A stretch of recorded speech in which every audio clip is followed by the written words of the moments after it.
We all know that food is at the core and the foundation of a really successful homestead.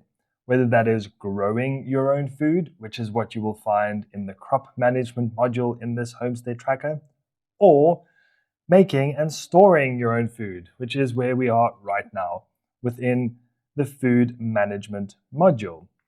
There are 4 sub-modules within the food management module, which cover weekly meal planning, recipes, pantry inventory, and canning.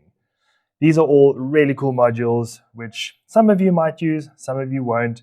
If you don't use one of them, head over to the preferences page, have a look at you can either switch off the entire food section, or if you want to keep some of the food items, but for instance, you don't do canning, then you can just go and you can switch off canning over there, and then you'll only see your meal planner recipes in your pantry. So you can tailor it to your specific needs. But if we head over to the meal planner, the first time you get in here, you will get asked to create a meal plan. You just click a button and it would create this meal plan for you. It is defaulted to breakfast, lunch, dinner, and a snack, and it goes weekly from Sunday through to Saturday. Every day has its own line, and if you want to start planning for next week, you just click next. It will create. There we go. We're going to create a plan for this week. So it doesn't automatically do it because some weeks, who knows, maybe you're going on holiday and you don't need a homestead meal plan for that week. Let's go to this week. You can see we can then click and we can add things. You can add multiple items to a specific meal time, and it's as easy as clicking on the button. It's really that easy. You have then 3 options. You can add in a quick meal, you can add in from your recipe bank or your recipe library, or you can add in a brand new recipe which will add it to the meal which you are planning for in the meal planner, but also add it into your recipe library. Let's go through some of those so that you can see what I mean. Within recipes, you can then have all of your recipes listed over here. You can have categories. All of these categories you can set within the recipe itself, and then you can search them by name as well. You do have favorites, which is pretty handy. So if you like something, you just click the heart, it's favorited, and then you can go over here. If you don't like it anymore, click it, and you can see the favorite disappears. If you want to see what the full recipe looks like, you just simply click the eye and it's going to pop up and it'll take up the whole screen once the ingredients, once the instructions, once everything is loaded in there. I will do an example right now so that you can see what this looks like. Then we have our pantry inventory, which is everything that we have stored. And then we have some automation in place as well, which will give you your total items. How are you running in terms of low stock? And what is busy expiring soon? We then also have some shopping lists. We get a summary of what we have stored, and then we have our completed trips so we can see what we have shopped for over a certain period of time. And then we have canning, where we can then have a look at everything that we are canning. And once again, there's some automation in place here with inventory. You can open jars, so you can do some stock take. You can do low stock checks. There's expiration over here, and then there's some analytics. But if we head back to the meal planner, one thing you'll see throughout this module and pretty much most of the other modules is that you can download PDFs and download data. So if we have a look at this week, we can create our full meal planner for the week. We can download the PDF, and if we have a look at that, open it up, it will then pull through Sunday everything that we have. Pretty handy. You can print this out, stick it on your fridge if you want, or if you want to keep things simple, you just simply go day by day dinner, click on it there, and you start making. You can just keep this open in front of you. Now to add in something new, let's go our snack. Our snack is going to be a quick meal, or let's say is a cheesy toasty. It's 1 serving, and the cost is estimated at, let's say, $1. Okay, and it's as simple as that. Done. If we want to add in, let's delete that dinner option, and we're going to add in a new recipe. brand new one that we haven't yet done. Let's say this one is chicken a la king. And that is dinner. And we can add in a bit of a description over here.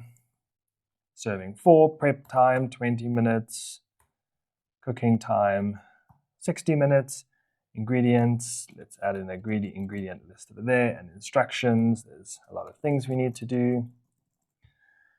And then our source, family recipe, if this is from the internet, as an example, you can paste in the URL of the recipe so that you have it on hand. And then you can add some of your own notes as well, should you want to. You've changed the recipe in any way, and then we're going to create and add it. Now you'll see there's our dinner, and if we click on this, it's going to pop up, and there we go. We can just simply make it.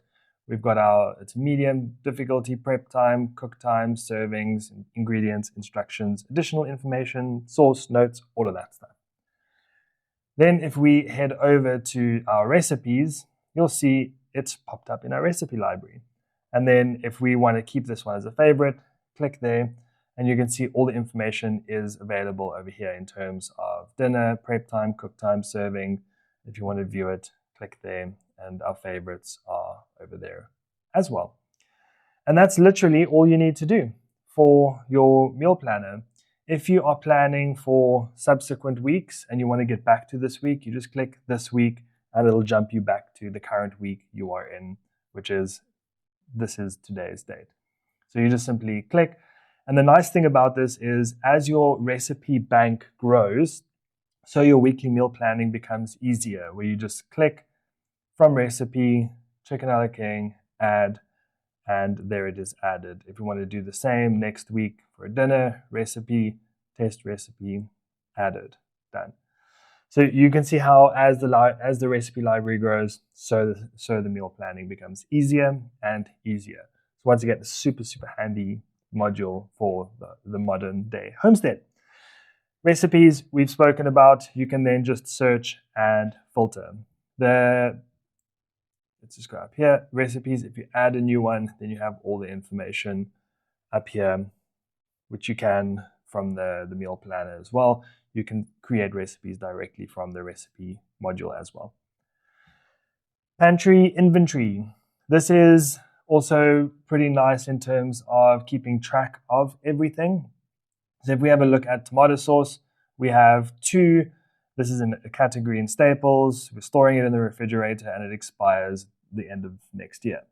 Now, if we change or we load the expiration date to within 30 days, where are we? We are in October. So I'm just going to say over there, and we're going to update that. You will see that it automatically gets a tag of expiring soon, and it pops up over here. We can then also filter by expiring soon, low stock, or good status. When you add a new item over here, you'll see you get the option to set minimum stock levels. Now, you don't have to use this, and if you don't use it, then you won't get the alerts for low stock. But here, as an example, we say we have 2, and we want to get alerted when we have 1 left. So then that will then set up the automation over here. And then let's say we do a weekly, just very quick stock take, and we say we've finished the 1. We can then go tomato sauce, update totals. We now only have 1. Update. So now we have expiring and low, which is perfect. So it's expiring, it's low, we need to use it again. And then what you can do is rather than adding a new item, you can simply come in here and you can change the dates, and you can say we have bought another 3. The purchase date was now, expiration is in January, and our minimum stock is still 1. Update. And there it goes back to good.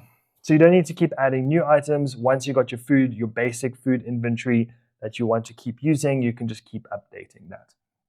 Then a really cool feature is you have shopping lists. There is a master shopping list, which you can add. Then you also have the option to add in new trips.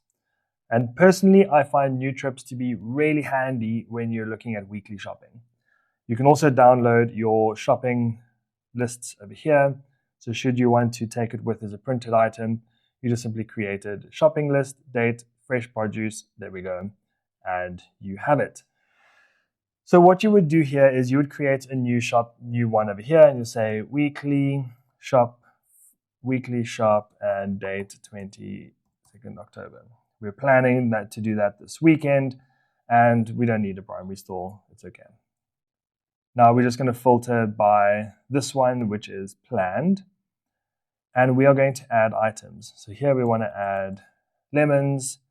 We don't even need we can put our category in as fresh produce. We need 3 pieces, and we're estimating it's going to cost around $1. These are just completely random numbers. And let's add another item, which is we now need our tomato sauce that we've run out of. These can be pantry staples. We need 3 bottles, estimated cost $1.50, add item. Great. Now we are ready to go to the shop. And all we then do is we have all our details over here. We have our estimated our trip summary in terms of total items, estimated totals, and now we can manage our trip. So we can, once we've been to the shops, we can say manage trip, and actually this cost us $3.47, and we're going to complete our trip. Okay. Then it will start doing things, which is really awesome. It's going to put it into our completed trips section. And if you click on that, you can see all the items that we shopped for. We planned it on this date, we completed it on this date, so we left a little bit earlier. You can see our total here was $2.50, but our actual total was $3.47.